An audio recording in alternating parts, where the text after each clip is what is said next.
So I forgot to ask at the beginning, who of you is for the first time at our deep learning meetup? Wow. Who can tell me how many % this is? Let's do the counter check. Who has been to our meetups before? Oh, yeah, it doesn't look that bad. So in the beginning, we had like 2/3 of regulars, and our aim was like to build a community that gathers and discusses and networks. Became a little bit more difficult as we grew, as I said, from 30 people to 130 something we were here today. But yeah, that's nice. We're really excited about this, but it confronts us that we have a lot of new people every time, so we try to balance the talks not to be too challenging, but also not to be too much introductory. So we positioned ourselves as quite an intermediate to advanced meetup, just to mention that. We're gonna have later on somebody speak from Vienna Data Science Group about other meetups. But what we did in the course of developing this format is to add this section, hot topics and latest news. Because as you know, deep learning is evolving really, really fast. It's almost impossible even for someone who every day deals with deep learning to follow everything that's going on. There's a lot of research being put out, a lot of software frameworks, open source, different frameworks from bigger or smaller companies or universities.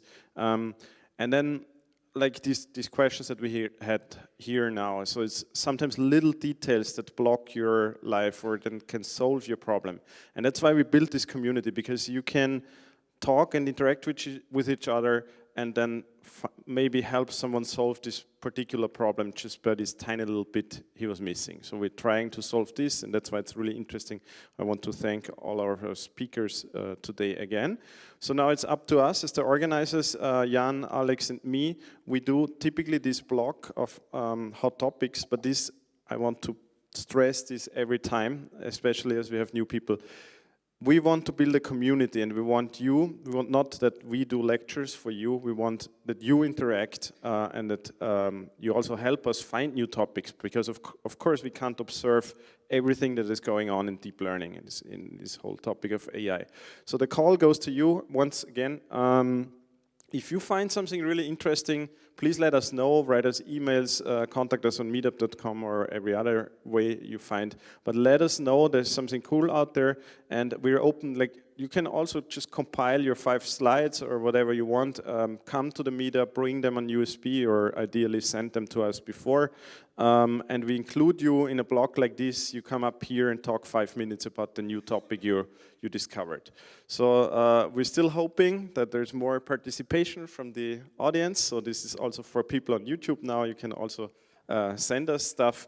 But for today, it's the 3 of us that compiled some stuff. It's a little bit more than usual, so it's going to be taking about 20, maybe 25 minutes, because it's been June since we did our last regular meetup, and as you may think, there's a lot of development since then. I will start this block.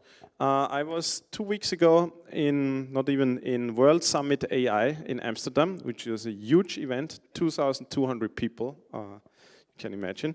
2-day event, really exciting, and I think it was a really cool balance, because there was people like discussing new topics, like also this topic of when will we get artificial general intelligence, but then also some criticism about deep learning, about AI, what is going wrong now, what problems didn't we solve yet?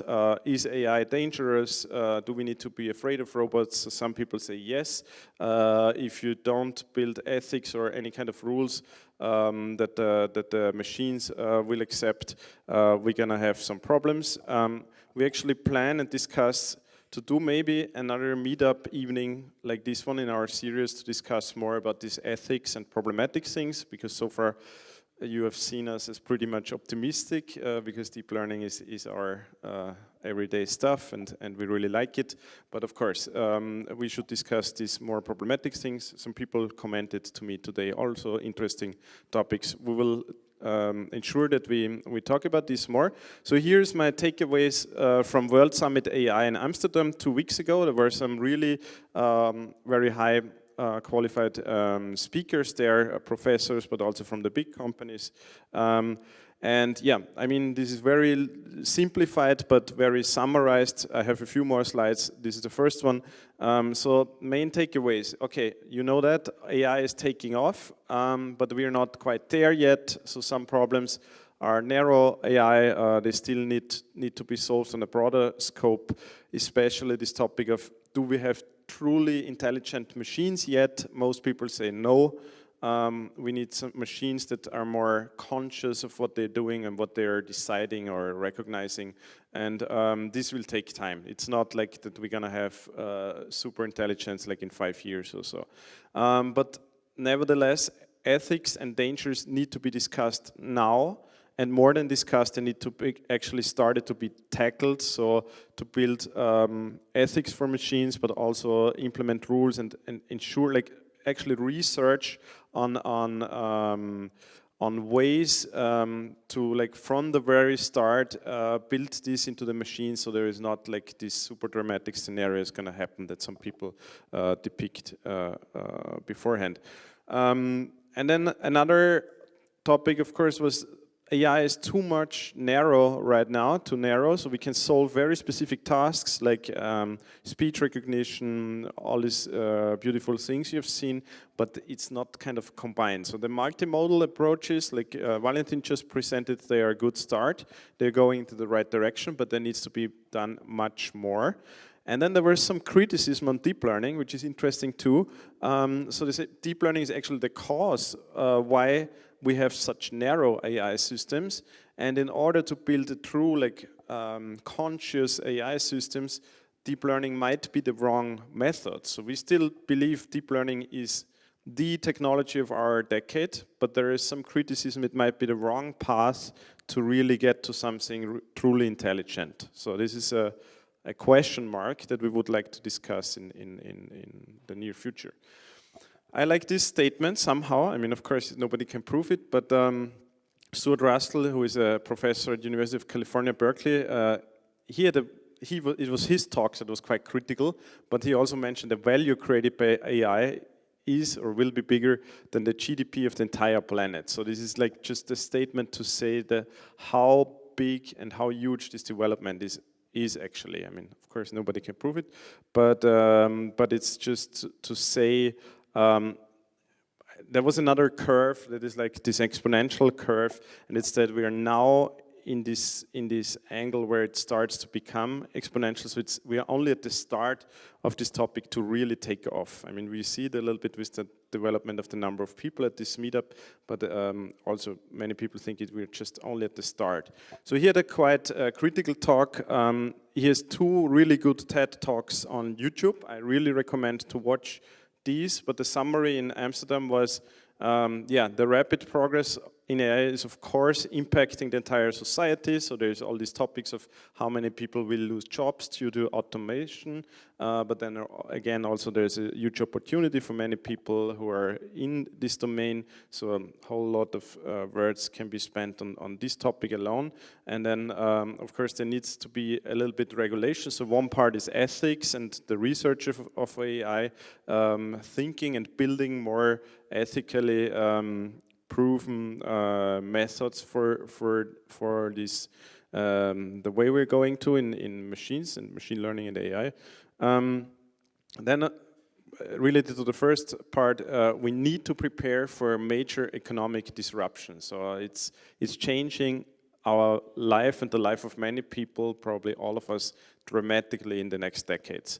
And then there needs to be the theory and practice of provably beneficial AI. So it's a good end statement, but of course you can discuss here a lot. So I recommend to watch these talks. So this is one, sorry for this image quality, but it's actual photos I took from the slides there. I have to excuse also for the people who did excuse to the people who did these slides originally. I should put credits here, but it's I think this is one is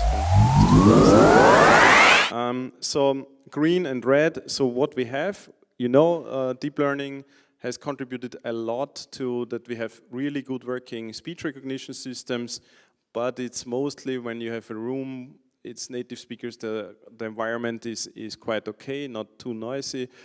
similar in image recognition, when you know the number of objects or the specific tasks, natural language understanding, and so on and so on. So his statement was, these things, it's this narrow AI statement. So these things work when you train them on a particular task, and in the ideal circumstances, they work really fine. If the circumstances are not so ideal, like background noise and so on, you have already a problem, or with languages they were not trained on. So the red part is we are far from actual perfectly working systems like conversational interfaces, really automated scientific discovery, or really automated medical diagnosis. So we can assist, for example, doctors today, but a machine cannot tell you whether you have cancer or not, or shouldn't tell you at this point. Yeah, same with cars. We hope to see really working cars soon, but we have to expect in the beginning they will not be perfect as humans. One major takeaway and point there was, so right now we're in a world of recognition. So you can also say classification. We train supervised convolutional neural networks or other neural networks, and it's always about categorization, recognition. And the whole topic should shift into reasoning. So machines should be able to reason about the things they see. It's just not possible right now. I think Yufeng also mentioned it.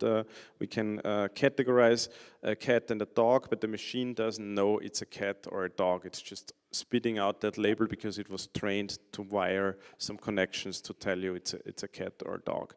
This is exactly that topic, and we need reasoning, attention, memory. So as you see here, a lot more to be done.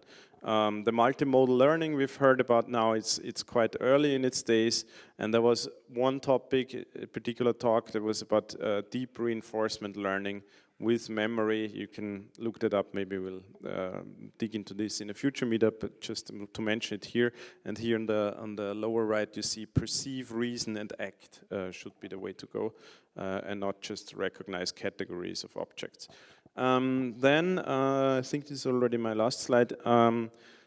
These ethic questions or other questions was quite a refreshing discussion. I liked that because it was not only about the benefits of AI, but talking really about the problematics, like biased AI. There are many examples about the web, about racism and other things. So here it's also about algorithmic equality. There is discussions around this, but it's really tiny so far, so it should be much more about these topics. Then I mentioned it, reasoning and understanding intent, also of people, should be important. And then, I didn't put the speaker now, uncertainty in AI was a very interesting topic, because now, as we said, we train these systems. They will spit out the category cat or dog, or in the case of self-driving cars, they will spit out passenger or trash can or something, and decide whether it can roll over it or not. But the AI system should actually know when it's uncertain, should know when they don't know, was a major statement at the event. So this uncertainty should be really a future topic to be considered, especially when we talk about things like self-driving cars, where people can come into danger.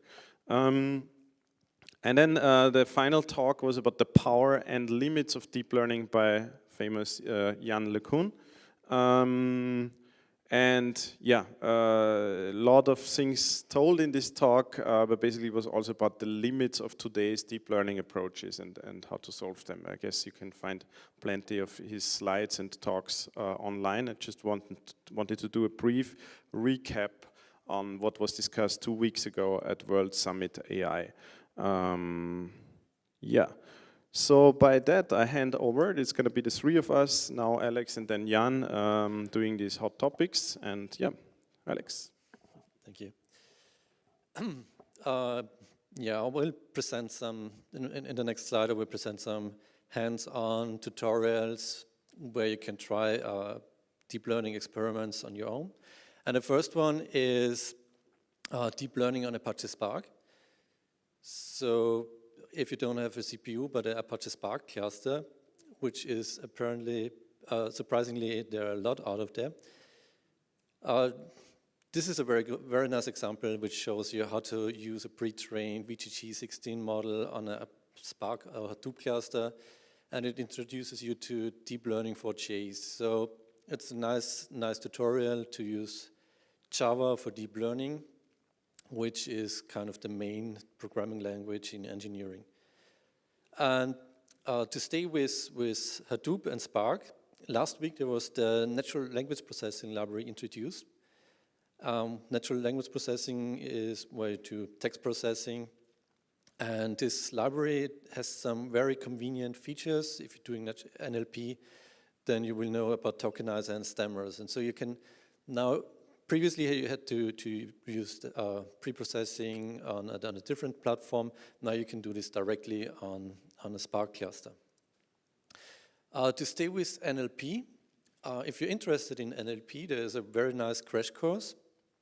It introduces you to text pre-processing, text modeling, visualization with using t-SNE, and it's a good tutorial. It introduces you to Python libraries like NLTK, which is the standard library for natural language processing, Gensim,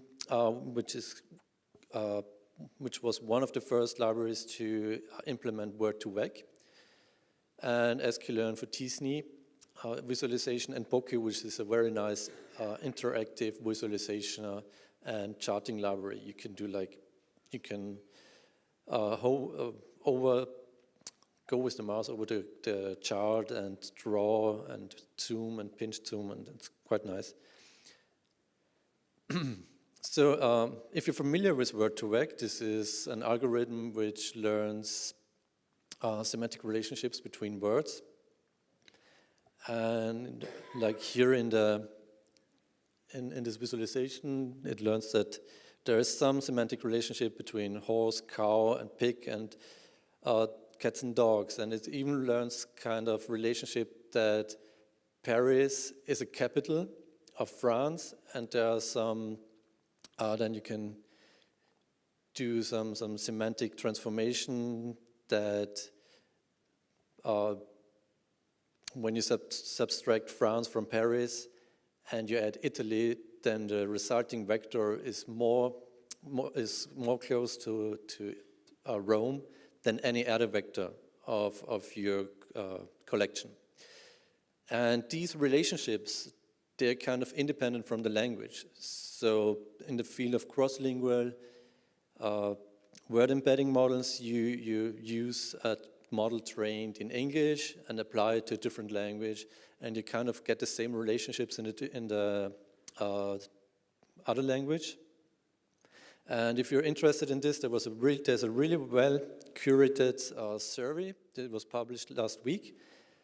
It was written by Sebastian Rude, who is currently pursuing his PhD on this topic, and he is also a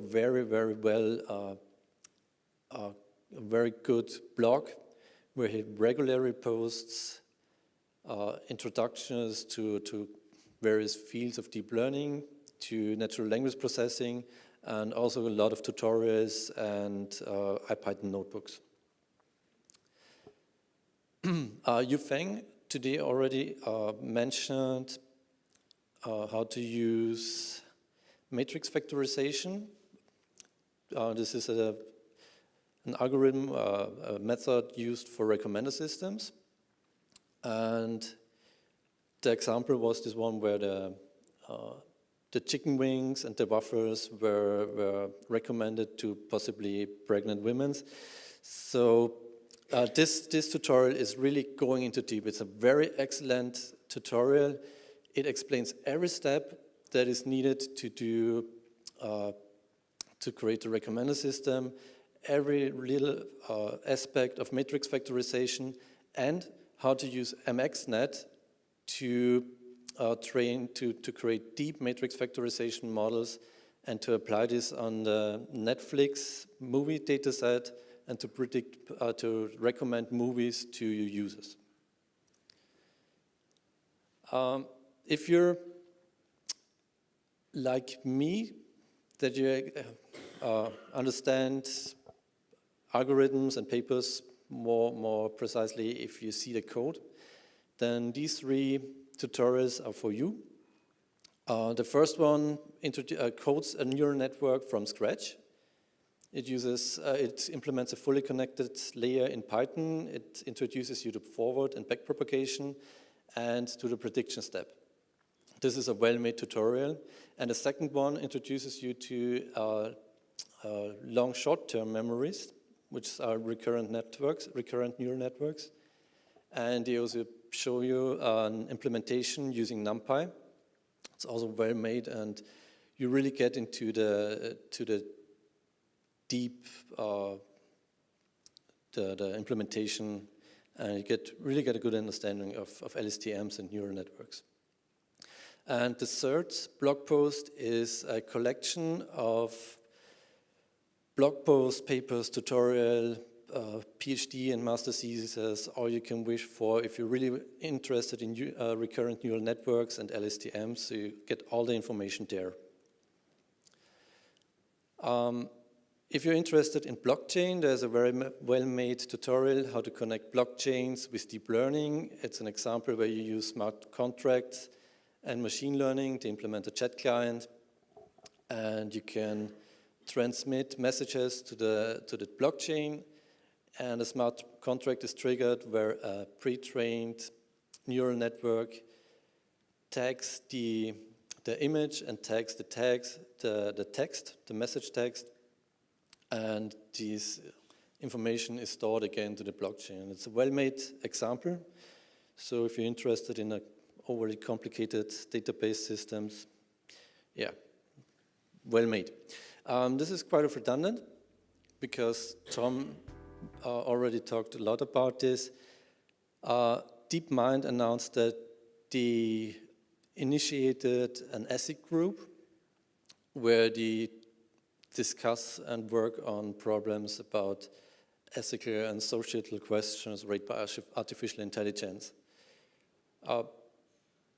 That's, yeah, quite, Tom already mentioned there are quite a lot of fears concerned with artificial intelligence, and we definitely need to start talking about this, because usually we had science fiction, so we used to be talking about all this. We know from Jules Verne that flying to the moon is good, and from Terminator we know that self-shooting robots are not good.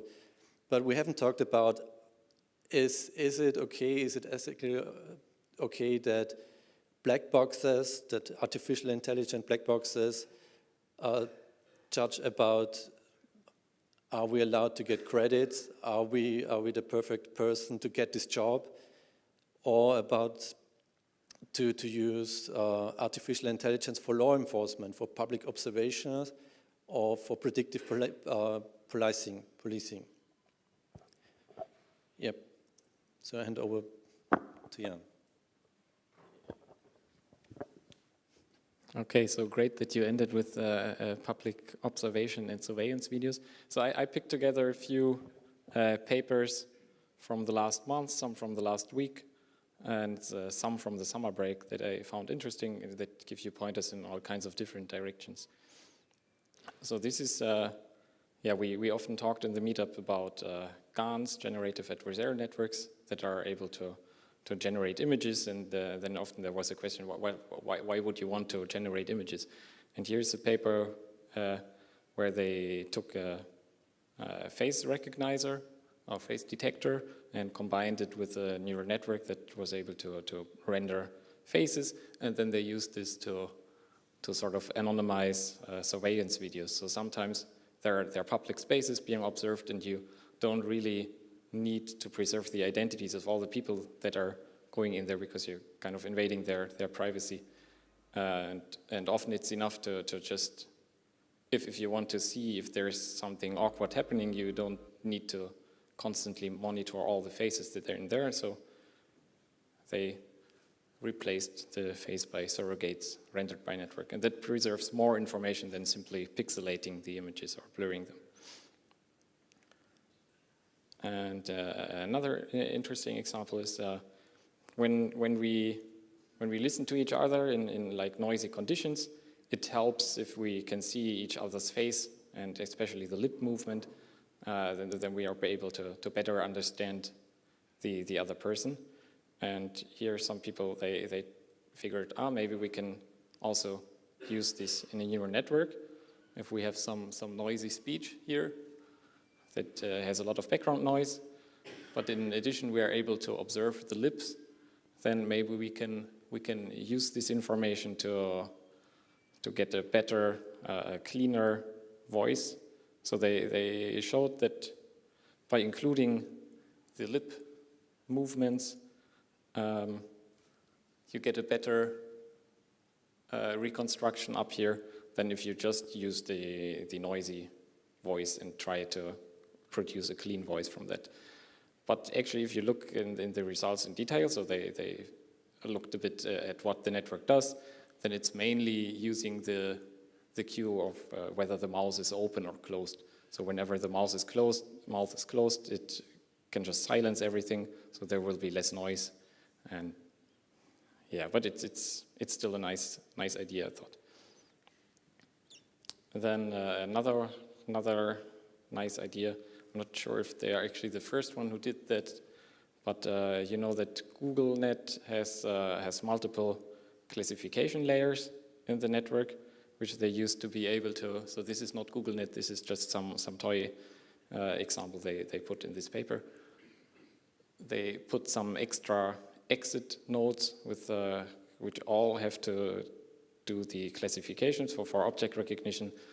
At each exit, the network has to produce the correct answer. So they did it to get a better gradient information for the earlier layers in the network, so they don't have to rely on the information going all through the deep network. They get some extra information from here and here. And what they did in this paper is to use this kind of architecture for faster inference. So if the prediction here is already very confident, as measured by the entropy, then they say, okay, this is our prediction, and they don't evaluate all the other layers. And that's a nice idea to make networks faster for deployment. So in this case, they achieved about 2 times speed up. And also for deployment, there's an old trick from 2015 where when you have a very big neural network and you want to deploy it, you can train a smaller network to reproduce the outputs of the large network for each input example. This way the large network will be able to learn a good function, and then the small network is trying to just copy the function from the large network.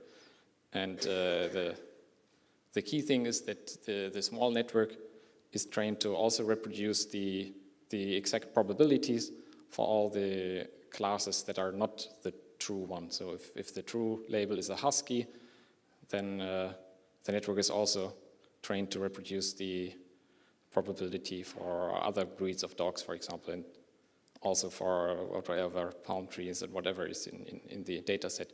So by this it will learn the same kind of generalization that the large network learned.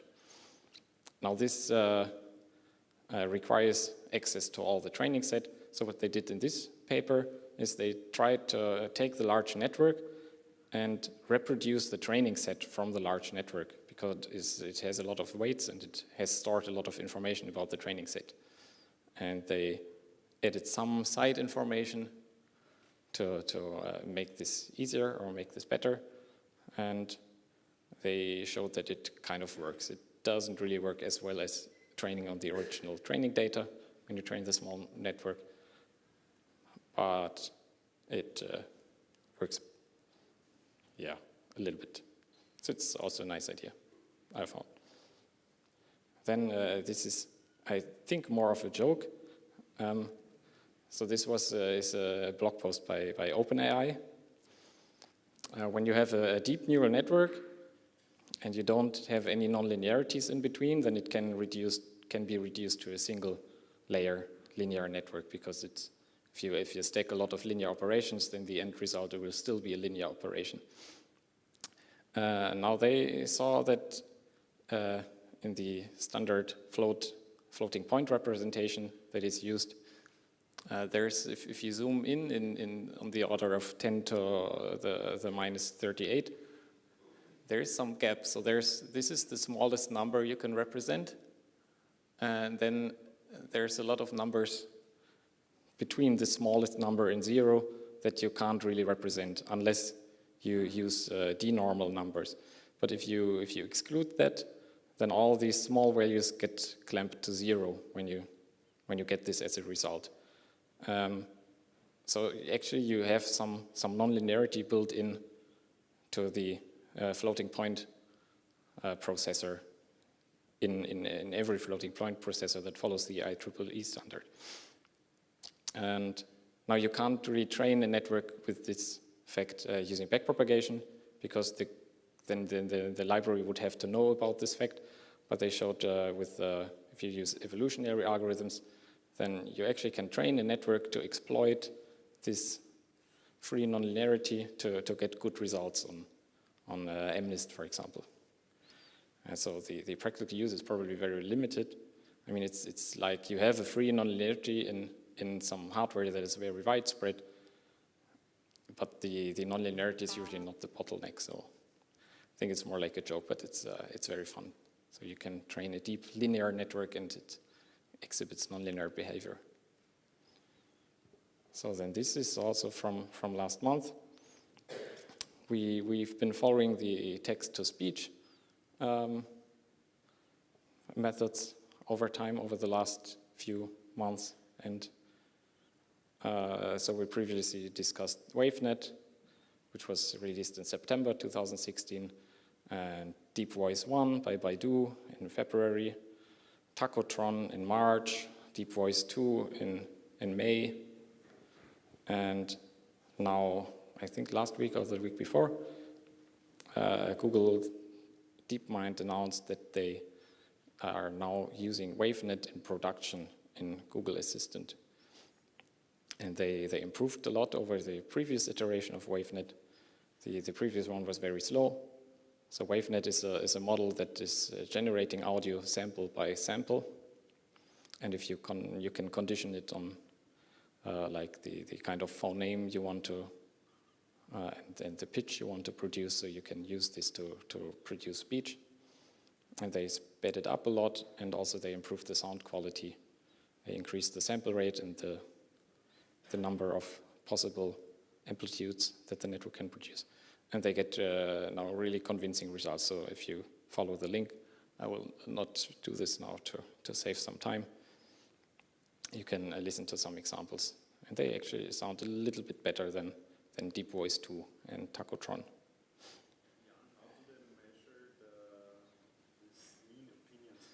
They asked some humans to rank the quality of the voice, how natural does this sound. And if you give them actual human voice, it scores at 4.6. And then you see all the models here. So these are models that don't use WaveNet. They didn't say what it is. So there's no research paper on this yet, just a blog post. Also, you see it's not really clear where this chart starts. It's definitely not 0. But yeah, they see that they get some good improvements from using WaveNet on this. And just as a side note, the University of Hamburg last week released a corpus of Wikipedia articles read out by humans, which with aligned timestamps for each word and also sometimes for each phone. So I expect that this will make it much easier for research outside of Google and Baidu to create such text-to-speech systems in the future. Then there's AlphaGo Zero that was also released last week. It's a Nature publication by DeepMind. This is the ELO rating. That's a rating system used for chess and also for Go. This is the new AlphaGo Zero that they trained over the course of a couple of days. And after about 3 days, it beat the version of AlphaGo that beat Van Hui, and then the one that beat Lee et al. And in the end also another one called AlphaGo Master. And what they did, so AlphaGo in general consists of two networks. One network that sees the board and tries to predict which move to make next, and another network that sees the board and tries to predict who's going to win this game. And then they combine this with the Monte Carlo tree search, which was used by many Go and I think also chess engines before, to get some kind of look ahead. So it's kind of using the network to predict some moves that might be good and then evaluate what kind of board position will result from this. So it's like thinking forward a few steps. And the main novelties they did now was instead of using two different networks, they used a single network that is very large. So it could use some common representation, because predicting who's going to win and predicting what move to take may require a similar understanding of the board. It doesn't use rollouts in the tree search, which means when you reach a node here, it just uses the value network to evaluate who's going to win, whereas in the previous network version, they used some kind of fast rollout where you just try to predict moves as fast as possible until you reach the end of the game, and then you see who has won. And the main novelty is that it's completely trained from scratch, whereas the previous one was trained on human games before to predict what a human would do in what kind of situation. So it improved over the previous system and over probably all human players now, just from scratch. And they used the tree search in the training, whereas before they would, so after a while they train AlphaGo against, or they play AlphaGo against itself, so to say, and before they used reinforcement learning just to train the network to win against itself, and now they use the predictions they get from the tree search about which moves to take, and also the end result of who has won to train the policy and the value network in each step. So they get some extra supervised information from that. Because usually what you get from the tree search is much better than what the network would predict alone. All right, then this is something more theoretical. So a common problem in deep learning and also in recurrent neural networks, which can be seen as a very, very deep network, is the exploding and vanishing gradient problem. So when the weights are too large or too small, then the gradient, when you backpropagate through the network, will either get very large and large and larger until it kind of explodes, or it will get smaller and smaller and smaller until there's no gradient left.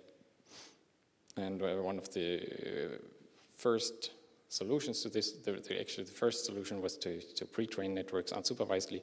The next one was to try to scale the weights in a way that the variance of the data when you propagate through it is kept at the same level. But the problem is that even if you scale the weights correctly, these random weights have very different singular values. So there are some singular directions or some eigenvectors or some directions in which they blow up the variance and some other directions in which it shrinks the variance. So the overall variance stays the same, but the matrices are very ill conditioned, which is bad for optimization. So what Sachse proposed was to initialize the weights as orthogonal matrices, so all singular values are 1, or at least all eigenvalues are 1. And then the remaining problem is this, of course, only holds at right after initialization. When you train the network, this can change again, so you can get ill-conditioned weights again. And people propose to parameterize the networks in a way that the weights will always stay orthogonal. But still there was a problem that the way they did it was very costly and used computations with complex values, which are not well supported in much of the software frameworks. So what these people did was to use a simple transformation that can transform a skew-symmetric matrix, which is kind of a matrix that is symmetric but has all the signs flipped. And with this transformation, if you have a matrix like this, you always get an orthogonal matrix. And also you only need half of the parameters because you only need to store the upper triangular values, and then you copy it and invert the signs, and you get a skew-symmetric matrix. So this allows to train recurrent networks that don't have the vanishing or exploding gradient problems very efficiently. All right, and then these are just some pointers on more of the theoretical part. So David Duveneau said, and that's something I really found a good way of describing it, that what we are doing right now in deep learning is like engineering before we knew about physics. So there's one paper that says, hey, I made this bridge and it stood up. And then there's another paper which says, I made this bridge which is much longer and it fell down, but then I added pillars and then it stood up. And then pillars become popular and everybody starts using pillars. And then somebody discovers arcs and so on. And that's about how deep learning research seems to work right now.